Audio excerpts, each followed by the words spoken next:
Child abuse is impacting thousands of children each year locally, and as the population grows, so does the danger for our most cherished community members.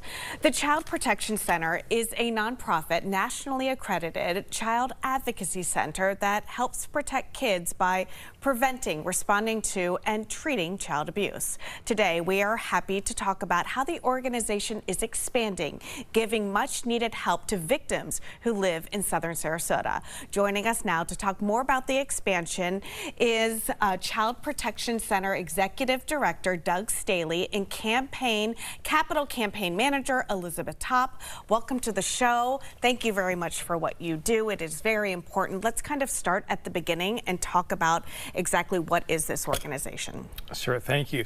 Well, the Child Protection Center, we're just a dedicated nonprofit. We focus on the prevention, intervention, and treatment of child abuse.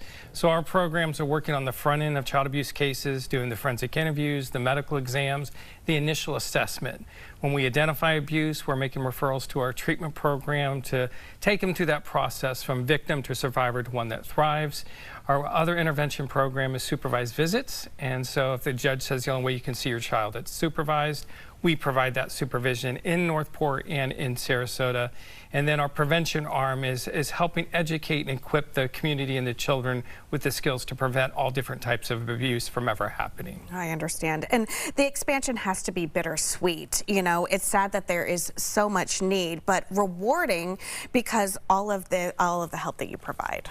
Absolutely. We know we're expanding rapidly, and Northport is expanding rapidly. I mean, it's consistently one of the top 5 destinations by U-Haul. We've just watched it grow, and we knew we needed a larger footprint. So watching that and be able to expand to meet the growing needs of Northport, which people don't realize the size. Once it's fully developed, I mean, it'll rival Jacksonville. So it's the 5th largest landmass in the state.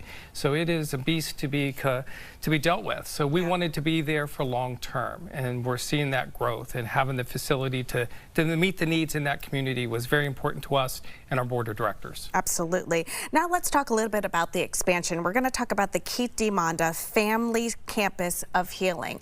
Tell us about that, if you don't mind, Elizabeth. Yeah, of course. So our property down there is just under 3.75 acres. It's a serene space. When you drive up on it, it feels just healing. It feels different.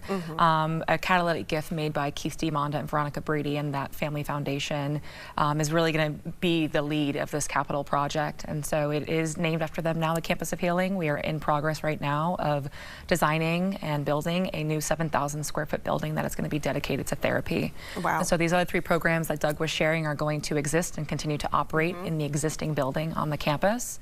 But with that growth and the population rise, there's an increased need for those mental health services. Yeah, speaking of the increased need, what other services will you be able to provide with the expansion? So all of our programs are going to expand. The current building has a couple of rooms that are dedicated to therapy right now. By transitioning that into the new building and further expanding that, we'll be able to service those other programs in a wider capacity. Can we talk a little bit more about specifics of the programs that you have and some of the therapy that you guys provide? Yeah, sure. So this new mental health facility, there's also going to be a multi-purpose room for our educational programming, workshops, prevention, that really important piece of all of this. But in terms of therapy, this is going to be the first building and home of ours that also houses our Hannah's Hope program. And so that is a free option for adults that are survivors of child abuse and maybe never disclosed or never sought treatment, or maybe they did and they're looking for another option that is trauma focused and what exactly they experienced and went through. So we're going to have some rooms dedicated to adult survivors. We're going to have some group therapy rooms as well to accommodate maybe families if there's multiple children. And then again, just additional space for kiddos and children and families that are going through that. How important is this for the kids? Oh, it's incredibly important. So, you know, the therapy program we have, and I think it's important to mention that this program is the 2nd most productive sexual abuse treatment program in the state, just behind Orlando.